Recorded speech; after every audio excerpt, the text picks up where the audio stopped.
Mondani, AOC, and Bernie, they're going to turn on so much pressure on Schumer and Hakeem until it's open warfare or someone surrenders.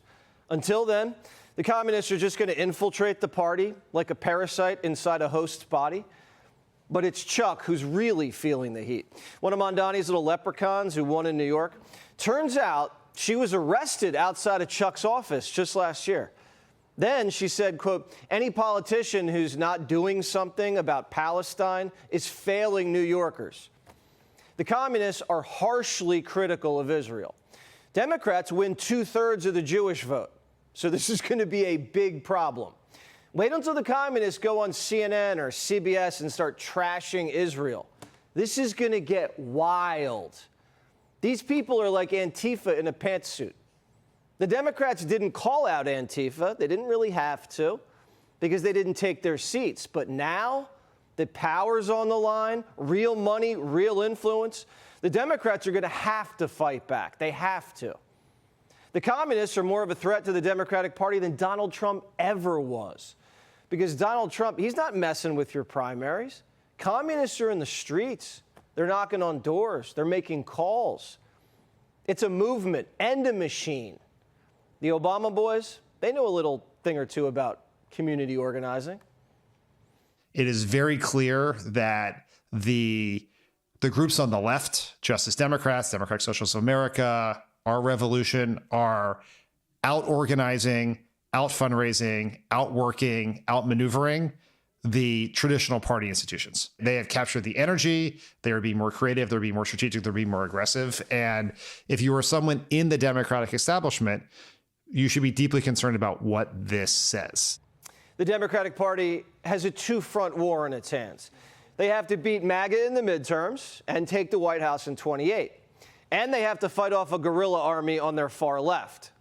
We're about to see what the Democratic Party's made of and whether it can even survive. If they fought them the way they fight Republicans or the way they fight me, they'd be victorious. They didn't beat us, but they'd be victorious against the communists. But they don't have the courage to do so. So they're turning communists themselves. It's becoming a communist party. These are not social Democrats. These are hardcore, godless communists. They're godless communists. All communists are godless. They don't believe in God. This is the most serious threat to our country since its existence. Trump just put it down. This is the most serious threat in 250 years. I thought we beat communism. We won the Cold War. Now we have to win it again in the Bronx? This is round two. Communism never dies because college professors keep it alive. Some Democrats think they can co-opt the communists and take on Trump with bigger energy.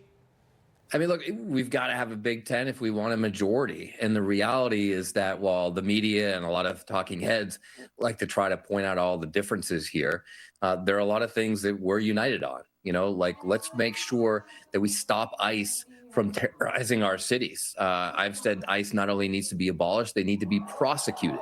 I think there's a lot of Democrats who would agree on that.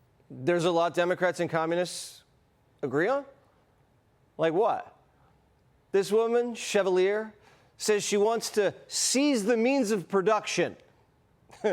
That's illegal. That's not America. She says she wants to nationalize pharmaceutical companies and abolish police.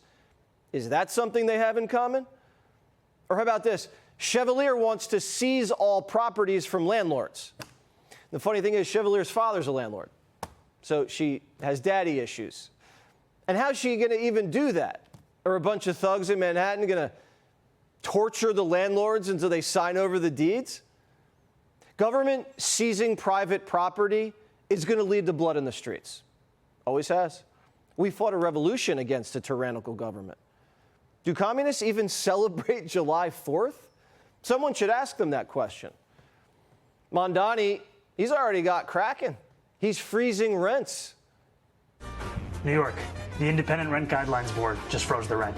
That means if you're one of the more than 2 million New Yorkers who lives in a rent-stabilized apartment, your rent's going to be frozen next year. New York City apartments are going to start falling apart because landlords won't be able to afford maintenance if they can't raise rent. One of the reasons rent's out of control here is because Biden poured 3 million illegals into the city and Democrats didn't build any more apartments. Supply and demand. The Supreme Court just gave Trump full powers, though, to deport hundreds of thousands of Haitians and Syrians. But Mondani says, over my dead body. To have people who frankly taught the world about freedom have their own freedom be put in jeopardy by the actions of a Supreme Court and a federal administration, it is not only cruel, it's something that we will not ever accept. So who put Mondani and these commies in power? 40% of the city is foreign-born, 70% non-white. A majority of the city is on some sort of government welfare, but young college-educated white women are a big part of the base. They can't get jobs with their useless degrees, so they can't afford rent. And they're not getting married, so they're kind of stuck.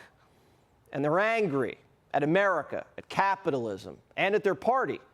The Democratic Party kind of screwed them, pressured them to take out six-figure loans to get dumb degrees, raised the cost of living here with reckless spending and open borders, and then the media told them to act like men. Men don't like that. Take it from me. So they're single, alone, and they're definitely not voting Republican, so they're voting commie. They want to blow up the system. I know people like this is just New York. It's just this very blue state with all these, and you know who voted them? Like these white, liberal, purple-haired, educated brats.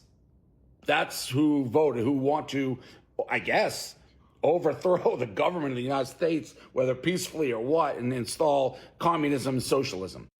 The purple hairs got indoctrinated in college, and they want to take down the man. They're unhappy, and they want to make sure everybody else is just as unhappy as they are. Gavin Newsom's watching this from out west, and he's thinking, if you can't beat them, join them. It's time for a national billionaires tax and a new social contract. Think about this, just 10% of people, 10% of people in this country own 2/3 of the wealth. A 30-year-old, for the first time in American history, is not doing better than his or her parents. That's a 5-alarm fire. It's time for an economic reset. Newsom wants to slap California billionaires with a 5% wealth tax. Number one, that's illegal. Can't tax wealth. Number two, you hear that sound? That's the sound of every billionaire leaving California. The donors are panicking because soon they'll be standing in front of a firing squad that they paid for. Donors are already broke after Kamala blew $2.5 billion. And now they're going to have to spend to fend off primary challenges by commies and spend to take back Congress and the White House from Republicans. They don't have that kind of money because communists and Democrats are threatening to seize their money. So where's Obama? Barry's going to have to referee this. He's kind of the leader of the party. Is he going to take a stand? Pelosi's retiring. Biden has cancer. Bubba's up with the Energizer Bunny in Chappaqua. After Trump won re-election, what do we hear? That the Democrats would have to define what they stand for. Not just being anti-Trump, but what does it mean to be a Democrat?